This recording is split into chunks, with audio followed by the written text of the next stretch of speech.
Ce podcast vous est présenté avec la participation de la boutique No Watch.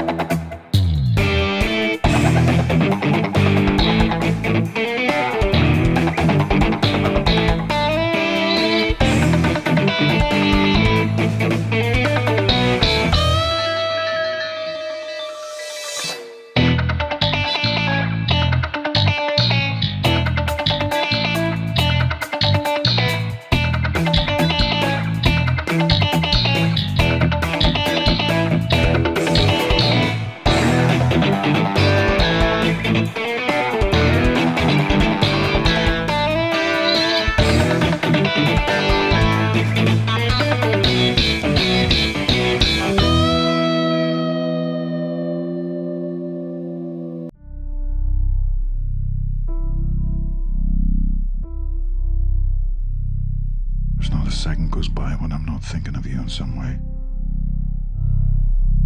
I want to see your face. Feel your hands in mine.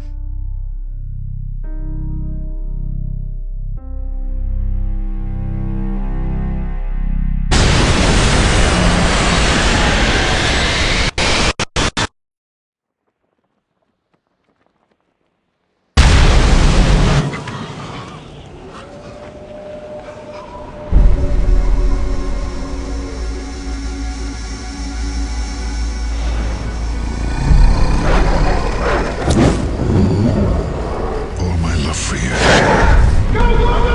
Take it now. Leave nothing in my heart. Fill me only with what I need to fight.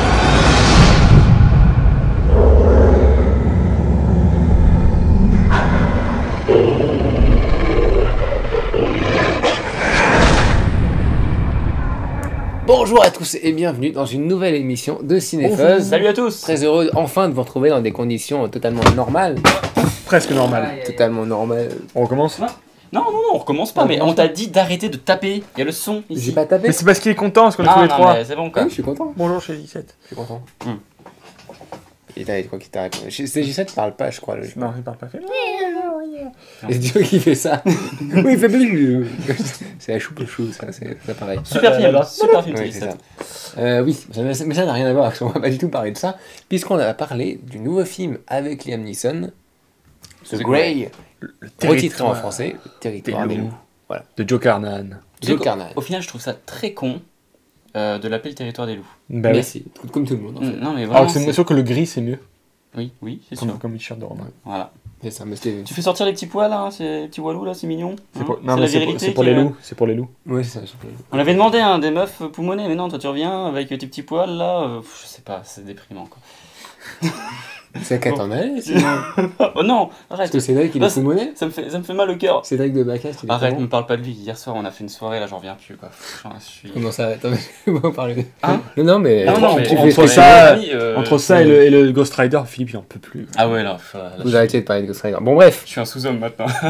Le Territoire des loups, donc on voulait en parler parce que c'est un film qui a fait un petit peu son buzz récemment. Bon, Joe Carnan, on le connaît parce qu'il avait fait Narc notamment, mais après il a fait Mise à Prix et surtout L'Agence Touriste, qui va être son film le plus connu, le blockbuster le plus connu, on en avait parlé un petit peu, qui avait pas trop été aimé. Et il revient avec un film The Grey, film indépendant, fait avec vraiment beaucoup moins de budget, mais où il reprend Liam Neeson. 25 millions de dollars. Voilà, ce qui n'est pas beaucoup pour un film américain, c'est énorme pour nous, c'est énorme pour moi, j'adore avoir 25 millions de dollars pour faire des films, même 1 million.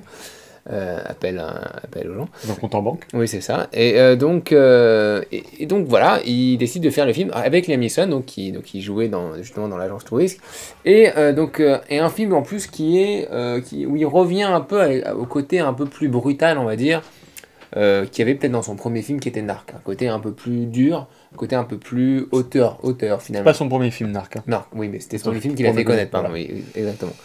Et donc l'histoire. Alors, l'histoire. Donc, Liam Neeson, il s'appelle John Otway. C'est on va dire que c'est un sniper, Un tueur de loups. un tueur de loups, enfin, ou d'animaux sauvages, qui bosse pour en fait une station pétrolière qui est en Alaska. Et donc, en fait, il doit prendre un avion avec ses potes foreurs pour revenir sur de verts pâturages. Sauf que sur le chemin, l'avion se plante. Et ils sont livrés en territoire hostile dans l'Alaska.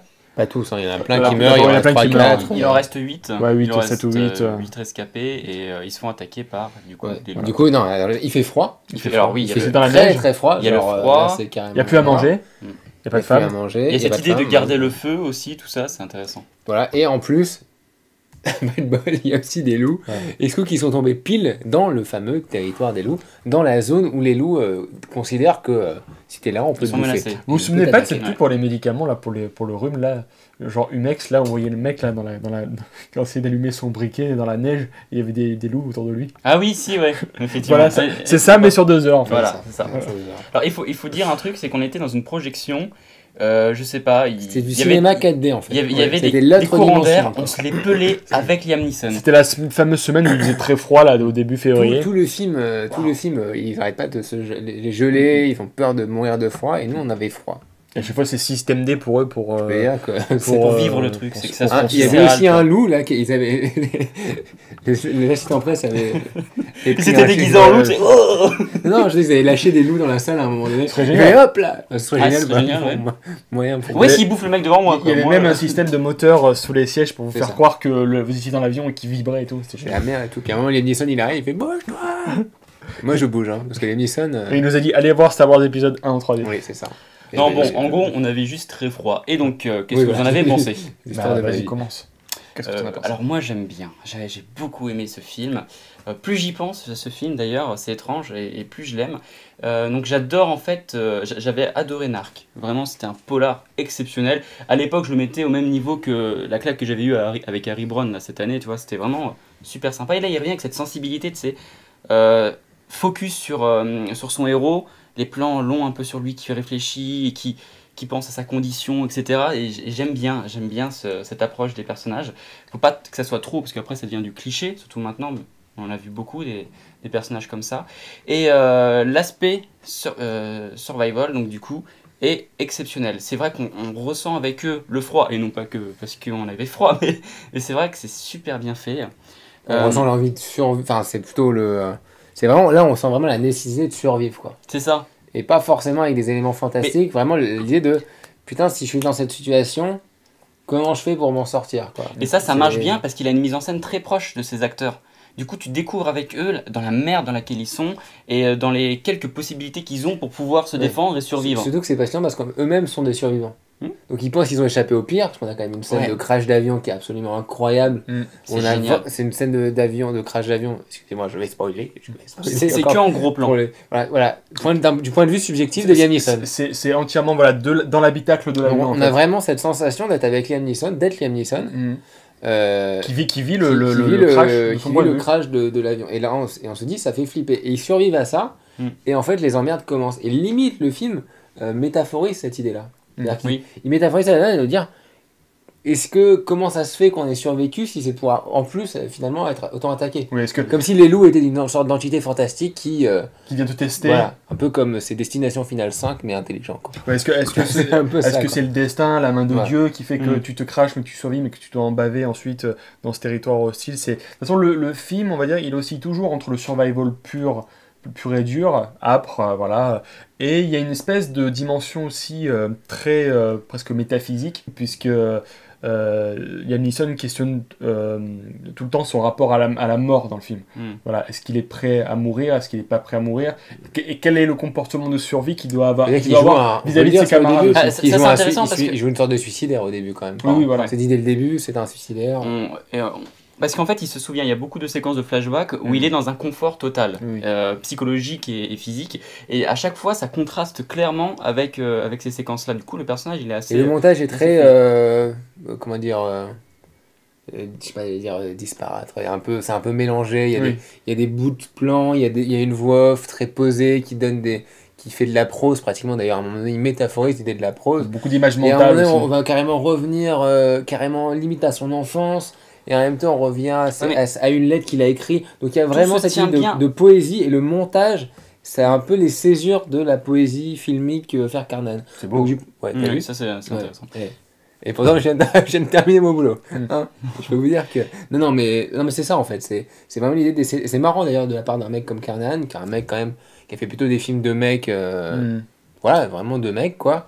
D'essayer de faire une sorte de film poétique, mais pas un film poétique pour les femmes. Hein, vraiment, encore en plus fois, une sorte de film poétique pour les mecs. Un film âpre, où il veut parler de la virilité, de la paternité de l'homme, quoi, en gros. Qu'est-ce qu'il y a dans la tête d'un vieux briscard quand il se sent à ça de la mort? Quels sont les souvenirs qu'il va retenir de sa vie, les moments importants, les mots, les gestes? Et le film est ponctué de ces petits moments. Et au bout d'un moment, on comprend pas pourquoi il y a tous ces petits moments. On se dit, est-ce que ça parasite le film et tout ça? Et plus on avance dans le film, sans bien sûr en révéler, et plus on comprend pourquoi il y a ces petits moments qui viennent au cœur du récit.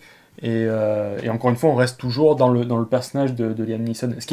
Mais toute cette poésie, c'est pas que sur lui. Pas Parce que que même les sur lui, personnages c'est global à tout le monde. Voilà, parce que c'est vrai que c'est assez inhérent, c'est qu'ils vont tous avoir un aspect vraiment où on s'accroche à ces personnages parce qu'ils ont, même s'ils sont plus teigneux que d'autres ou pas, il y a toujours le chiant du groupe, etc. Et bien, étrangement, on est vraiment avec eux. On arrive à s'identifier à eux, à les comprendre, alors qu'il n'y a pas énormément d'informations de données sur leur vie. Ce n'est pas des flashbacks relous, ils ne racontent pas leur vie non plus dans un monologue complètement chiant, mais on arrive à les comprendre et ils sont vraiment transparents. Mais c'est à la limite, et les reconnaître. Ouais, surtout. Parce que ça fait très... ça c'est important, ça c'est super important. Ça fait très Lost en fait, hein. Pour les gens qui ont vu un peu la série, il y a un côté un peu comme ça, une sorte de purgatoire quoi, un truc un peu, voilà, où on revient sur notre vie, on voit un peu les fantômes de notre passé, même si c'est pas forcément vrai, et que ça veut dire quelque chose sur nous-mêmes, etc. Donc le film a voilà, une tangente un peu fantastique, un peu métaphysique, voilà. Carrément métaphysique, parce que ça questionne Dieu pendant tout le film. En fait, pendant tout le film, il parle plutôt à... On ne sait pas trop à qui il parle, mais on peut supposer qu'il parle notamment à Dieu, quoi. Oui, c'est ça. Mais pour revenir sur les personnages, c'est vrai qu'en général, dans ce genre de film... C'est pas très intéressant. Non, mais si tu veux, il y a tellement, il y a tellement à dire sur le film, mais c'est vrai que en plus on nous dit que en plus Liam Neeson est irlandais, dans le film aussi il incarne un irlandais, donc il y a la question de la religion. C'est carrément pire que ça, c'est que Liam Neeson a... Enfin, alors là je spoilie un peu, mais je peux dire... La vie récente personnelle de Liam Neeson est carrément la même que celle de son personnage. C'est-à-dire que le choc, le traumatisme qu'il subit dans le film est quasiment le même. Enfin, c'est le même. C'est le même, donc je pense Carnan explique bien qu'il s'est impliqué dans le film volontairement pour ça. Donc il y a peut-être... il y a quelque chose de très très vrai dans le film. C'est dingue ça, c'est des trucs qui deviennent vraiment... Même trop personnel, ça vient des tripes. Enfin, tu sens que la douleur qu'il a dans le film, c'est une douleur qui va en relation directe avec sa propre vie. Tu te doutes, hein. Tu as un sentiment comme ça de vérité qui te balance pendant tout le film et qui est confirmé vers la fin, quoi. Mais ça c'est bien parce que du coup Liam Neeson, là pour une fois, parce qu'on le voit dans beaucoup de films, beaucoup de séries B, beaucoup de films qui comptent pas, et dans celui-là on se dit c'est vraiment un rôle qui compte en fait pour lui. Ça va faire partie à mon avis de ces 5 grosses prestations quand on reparlera de sa carrière. Tu vois. Avec la menace fantôme et Batman Begins, je pense que c'est... Mais il y a de la chance que là, ce soit vraiment un récit à 90% axé sur lui. Donc c'est intéressant aussi de voir que c'est rare les acteurs qui ont ça comme film. Quoi, ça fait quand même très série B, hein, parce qu'il y a quand même l'idée, Liam Neeson se faille contre des loups. Quoi. Enfin, mais justement, c'est pas ça. Mais quand tu vois le film au début, arrête, t'étais pareil que moi, quand tu sors, t'es là, tu te dis... Attends, moi je voulais... Enfin, c'est ce que t'attends. Il y a ce côté CIB, c'est Carnan, il fait un film, Liam Neeson, il a retourné tout Paris, il a retourné tout Berlin. Tu te dis, bon, bah là, il va retourner tout l'Alaska, il va se franchement, je m'attendais pas à un truc série B, je m'attendais pas à un truc série B. Mais je me dis que la synthèse, la présentation du truc ressemble à une petite série B. On te vend le truc sur le côté survival pur. Ouais, c'est ça. Et le côté survival. Et en fait, on se rend compte que le film, et c'est pour ça que le film peut décevoir des gens, c'est que le film n'est pas du tout sur ça. Non. Le film est... Et justement, alors apparemment, putain, c'est con parce qu'apparemment, à la fin du générique, il y a une dernière scène, ouais. Oh non, alors là, c'est triste. Mais vous êtes trop froid. Vous comprendrez notre tristesse quand vous voyez la fin du film, parce que... Mais ouais, apparemment, il y a un plan, il y a un dernier plan. Ah non, ça c'est horrible. Bon. Mais bon, après, en plus, c'est un truc que tu faudra le voir. Ouais, c'est un truc. Mais la dernière chose que je voulais dire, parce que je trouve que j'ai pas assez parlé pour une fois, encore une fois. Juste, il y a quand même un suspense et une tension dans tout le film. C'est-à-dire que les loups sont censés attaquer les humains, mais vraiment quand ils veulent. Oui. Et la façon dont c'est filmé, c'est-à-dire un caméra à l'épaule, un côté très granuleux, très proche des gens. En plus, c'est de la pellicule, hein, j'ai vérifié. D'accord, bien la pellicule, d'accord, super. Ils ont dû se faire chier sur les conditions de tournage. Je croyais pas que ça arrive, pouvait être de la pellicule avec un budget comme ça, quoi. Et comment dire, oui, ça donne une espèce de tension et une pression. C'est-à-dire que quand les loups ils attaquent, généralement ils attaquent sans qu'on les voit et on a des mecs en gros plan, quoi. Et il y a un côté très serré, ce qui fait que moi pendant tout le film je me méfiais de tous les plans du film parce que j'avais peur qu'au moment où le mec il discute de rien ou à un moment où tu penses qu'une scène est normale, il y a un loup qui débarque et qui lui bouffe la mâchoire en fait. Et ça arrive d'ailleurs par moment. Et donc le film est un peu constamment quand même en tension, c'est-à-dire qu'il manie quand même un suspense. C'est rare de se voir dans un paysage aussi large, aussi grand, et avoir une peur totale d'une attaque qui peut arriver de partout, quoi. Tu sais, ce qui diffère avec le survival classique, c'est que généralement dans le survival, tu sais pas c'est qui l'agresseur. Et tu sais pas pourquoi il t'agresse. Là, ce qui est intéressant, et c'est ce qui fait qu'il y a une sorte de nouveau suspense, c'est que Liam Neeson, c'est le spécialiste des loups. Oui, voilà. Et c'est lui qui t'expose tous les problèmes potentiels qu'il va y avoir. Qui te donne les clés de la survie. Ouais. C'est ça. Les clés de la survie et les clés du danger. Excusez-moi, non, mais et c'est intéressant. Et production design, les petits toutous là, ils sont exceptionnels. Franchement, rien que pour ça, allez voir ce film, ils sont super beaux. Les loups sont absolument magnifiques. Moi, j'avais un peu l'appréhension de dire ça va être des loups digitaux. Est-ce que ça va bien sortir ou pas? Et ben en fait, c'est un mélange assez habile justement de créatures digitales et de marionnettes d'animatroniques. Mais là, il faut saluer le travail d'Andy Serkis, qui a fait un super boulot en imitant chaque loup. C'était vraiment là, on sent dans les yeux, il y a un boulot, quoi. D'ailleurs, pour ça, il y avait certaines associations aux États-Unis qui avaient pétitionné contre le film parce qu'ils se sont dit jamais les loups n'encercleraient les humains comme ça pour les attaquer. Jamais les requins boufferaient des bateaux, quoi. Voilà, des bateaux, des bouteilles à air comprimé. Oui, voilà, et encore une fois, comme tu disais, le loup, c'est presque, ça pourrait être n'importe quoi, ça pourrait être un ours, machin, mais c'est plus un prétexte pour représenter un animal noble. Pour oui, c'est la bête. Voilà, la bête du côté primaire. Voilà. C'est le côté primaire. Puis il y a cette idée de territoire, parce que le titre français, en plus, c'est un peu comme les séries, des fois la moitié du film dans le film. Et que le titre français, symboliquement, dit beaucoup de choses sur le film, mais en même temps, il ne devrait pas le dire. C'est-à-dire, le territoire des loups, c'est l'endroit. Enfin voilà, ça a un rapport avec le film, quoi. Oui, voilà. Je peux pas le dire. Non, ne le dis pas, sinon on va dire que t'as spoilé parce que t'as dit que c'était un... Bon, du coup, alors ce film, on conseille beaucoup. Moi j'ai été très touché, je trouvais que franchement, c'était une métaphore sur le combat humain qui est très très beau, quoi. Et c'est très fort. Très touchant en fait, très touchant. Je m'attendais pas du tout à être touché en fait, je m'attendais vraiment à du bon survival. En même temps, c'est un très bon film Alors, il y a des petites fausses notes, notamment où ils vont faire un saut bizarre. Qui est pas possible, enfin c'est vraiment bizarre, des trucs qui sont vraiment maladroits, notamment aussi l'abus de flashback. Là, je fais un petit peu mon troll final. Non, moi je suis pas d'accord, mais bon. Après. Des fois t'as une séquence vraiment viscérale, vraiment poignante, hop, tu reviens sur un flashback. T'as le droit de pas aimer, hein. T'as le droit de pas aimer, hein. Oui, voilà, enfin, j'ai beaucoup aimé ce film, mais il y a des petites notes un peu embêtantes. Mais par contre, ce qui est exceptionnel, c'est la dégradation physique de chaque personnage. La peau. Enfin la fatigue des gens, enfin c'est vraiment bien fait, c'est bien trouvé, et je me dis que avec les conditions de tournage qu'il devait avoir, ça devait être une torture totale. Je crois qu'elle a été juste réelle apparemment.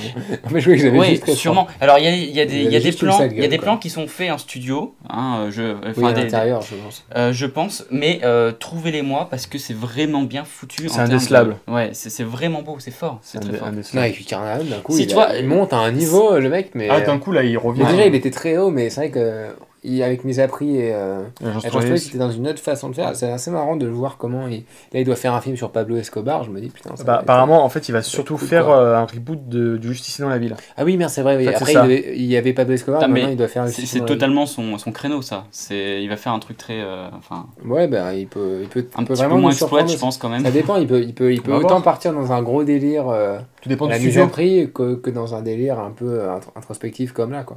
Et voilà. Bon, on spécule pas. Voilà. Du coup, parlons des t-shirts No Watch. Les t-shirts No Watch ils sont bien. Ils sont bien. Si vous voulez mieux vous saper que Romain, ne pas forcément voir. Voilà. Si vous voulez pas voir les poils, mais plutôt des logos No Watch, des logos à l'effigie de vos podcasts préférés, il suffit d'aller sur le site nowatch.net, vous cliquez sur la bannière Norwich, boutique Norwich, et puis la boutique Norwich, il y a plein de t-shirts, d'effigies, de goodies à l'effigie de vos podcasts, et c'est bien, il y a plein de podcasts, et puis il y a d'autres choses, des mugs, plein de trucs, ça peut vous faire plaisir. Du bonheur. Voilà. Ouais. C'est bien. Non, c'est bien. Non, mais c'est bien, et donc tu voulais dire un petit truc avant de terminer ça. Je vous aime. Non, je sais pas. Qu'est-ce que... Je sais pas. Ah si, on devait donner notre... Oui, voilà. Voilà. Putain, mais... Alors, on voulait vous donner le mec qui nous un a film. critiqué en disant qu'on était un peu fatigué, que vous venez parce qu'il faisait chaud.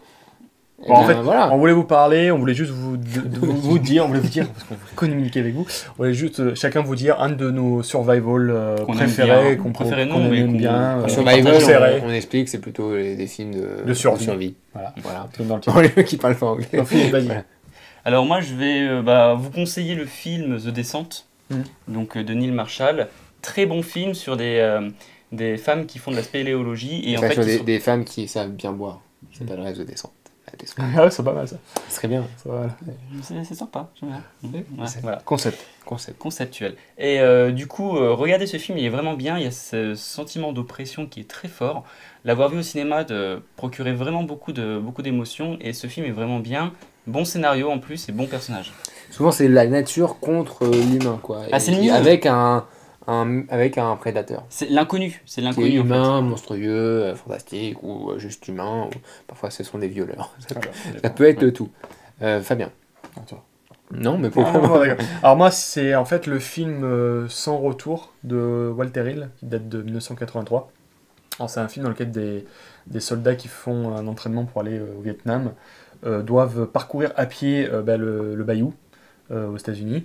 Et là, ils sont pris... ils sont traqués par des chasseurs qui se planquent comme ça derrière les arbres et tout. Et pendant tout le film, ils testent leurs conditions de survie par rapport à ces chasseurs qui, vu qu'ils connaissent mieux le terrain qu'eux, canardent les soldats un par un. Voilà, donc donc Sans retour de Walter Hill, 1983. Effectivement. Moi, c'est Les Chasses du Comte Zarf. Non, mais j'aime beaucoup Les Chasses du Comte Zarf. Et je me suis dit, bon, il cite toujours des vieux films. Donc moi, non, 83, c'est pas si vieux. Tu as le droit de... vieux film, je veux dire. Oui, 83, mec, ça fait à peu près 20 ans. Alors, Les Chasses du Comte Zaroff, est-ce qu'on peut vraiment le qualifier de survival? Je pense que c'est même le premier survival. Sachant qu'il n'y a... C'est le premier survival. Il n'y a qu'une partie survival. Tu sais, le film dure 1 heure, donc t'as 45 minutes de survival. Non, t'as qu'une demi-heure de survival. Non, c'est pas vrai. Et on s'en fout, une demi-heure, 40 minutes, on va pas se calculer la longueur. Monsieur Bugnel, vous jouez... Ah mais s'il te plaît, non. Un survival pour moi, c'est une immersion totale dans la peur, dans quelque chose comme ça. Là, je sais pas, peut-être que j'ai complètement tort, mais j'ai pas l'impression que ce soit pleinement... Non, mais c'est le premier. Je sais que c'en est un, mais je sais pas. Mais c'est pas que c'en est un, c'est que c'est carrément le premier, c'est sans lui. Pas en entier en fait. Mais oui, je suis d'accord avec toi. Il doit y avoir une unité de lieu, on va dire, à 90% du film, et là c'est plutôt la moitié. En fait, moi c'est l'immersion totale, quoi. Par exemple... Forêt, viol et soldats. Predator, t'es directement dans la jungle. Vois, dans la colline à des yeux, t'es directement dans cette plaine. C'est un mélange quand même, tu vois, pas non plus. Ouais, mélange. Ça marche, c'est un survival, c'est un vrai survival, mais... c'est juste que là c'est segmenté en fait dans Les Chasses du Comte Zaroff. C'est tout en fait, mais sinon effectivement. On a mis Apocalypse Now qui n'est pas un survival. Est-ce que le terme survival n'est pas arrivé juste après Deliverance? Peut-être. Je pense, ouais. Je crois aussi. Bon, enfin bref. Moi on en a reparlé juste avant de faire l'émission. Il y avait c'est juste un des derniers qui m'avait bien fait marrer. Ouais. C'est plutôt rigolo. C'était donc en fait le film de merde. Donc le film de Don Coscarelli qui est l'épisode de Master of Horror, la survivante, voilà. Où c'est une fille qui se fait attaquer par un serial killer, je crois. Elle est dans une forêt ou une montagne, je sais plus. Et ce qui est marrant, c'est que très très vite, c'est elle qui va se retourner contre son prédateur, parce que souvent le survival c'est ça, toujours à un moment donné où les chassés essayent de devenir les chasseurs. Voilà, exactement. Et là, elle le fait avec des techniques assez étranges. Je me rappelle d'un... Elle crée des pièges dans la jungle. Ouais, elle crée des pièges. Enfin, jungle, notamment une sorte de lance-pierre avec un string ou un truc comme ça. Ah, pas mal ça. Un peu comme Predator. Oui. Un peu comme dans Predator. C'était un fantasme. Mais non. Ah, mais c'est intéressant. Non, ça peut le faire. Hein, tu sais, Oui, ça aurait été con que... Non, mais je me rappelle très bien. Schwarzenegger fait des arcs avec des trucs de bananier. Schwarzenegger, s'il fait un truc avec un string, c'est un peu... C'est marrant. Oui. Mais à l'époque, il serait pas au courant, quoi. C'est genre, dans Predator, il fait qu'est-ce qui se passe et tout. Il fait t'inquiète pas, je vais créer un truc avec un string. Il fait ok, quoi? Il fait oui. Pourquoi? Ok, c'est vrai que c'était l'un de mes préférés de la première saison. J'ai vu que la première saison, c'était un très bon film, effectivement. Non, mais un petit peu, puis Don Coscarelli, c'est un super bon réel. Ça durait qu'une heure. Pas du tout connu, hein? Qu'est-ce que ça durait qu'une heure. Oui, bah oui, c'était un épisode de série. Ok, voilà. Donc là-dessus. Très bien. Bah, là-dessus, on va se retrouver dans une semaine à peu près, hein, on espère. Si on essaye à chaque fois. On va plein de nouvelles émissions qui sont prévues, plein de nouveaux programmes, plein de nouveaux épisodes, plein de nouvelles idées, plein de nouvelles rubriques. Voilà, on espère que ça va vous plaire. Là, on a mis un peu de temps avec les vacances, tout ça. Il y a eu des petits soucis de timing, mais on est toujours là. Pour Je suis sûr que CJ7 il tue Gizmo. Parce que Gizmo en fait il est faible. On l'aime bien parce qu'il est mignon, mais il a pas de charisme. Après, si un jour il se fait casser la gueule et qu'il décide de manger un truc après minuit, il le défonce. Avec ses potes. Mais le problème c'est que ses potes se retournent contre lui aussi. Non, Gizmo il s'il était devenu méchant. Ah oui, c'est pas faux. Si devenu méchant, ça sera devenu le chef. See you later, prenez soin de vous. T'imagines Gizmo sadique. Sadique.